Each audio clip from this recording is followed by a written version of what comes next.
ఎక్కడో బియ్యం పండాయి. ఎవరి అనుగ్రహంతో భూమి పండించింది? ఆ పండించినటువంటి ధాన్యం నీ ఇంటికి వచ్చింది. వచ్చిందంటే నువ్వు కొంత డబ్బు పెట్టి కొన్నావా లేదా? ఆ డబ్బు నీకెక్కడిది? నువ్వు ఉద్యోగం చేస్తే వచ్చింది. ఉద్యోగం ఎందుకు ఇచ్చారు? అక్కడ చేయడానికి కావలసిన సమర్థత నీ దగ్గర కొంత ఉంది. సమర్థత ఎక్కడిది? భగవంతుడు ఇచ్చినటువంటి అనుగ్రహం. దాన్ని పెట్టి బియ్యం కొన్నావు.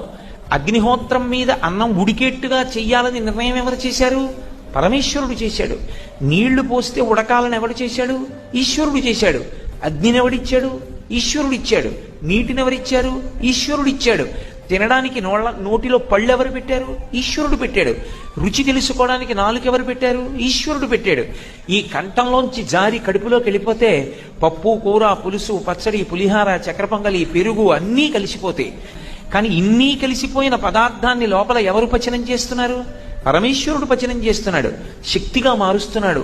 ఓ మనసా, ఆయన కదూ ఇవాళ ఈ కంచంలో అన్నం నీకు పెట్టినవాడు. నీ ఆకలి తీరడానికి ఆయన కదూ కారణం. ఆయనకు ఒక్కసారి నమస్కారం చేసి కృతజ్ఞత చెప్పి తిను. కృతజ్ఞత చెప్పకుండా తినకు, దొంగవైపోతావు.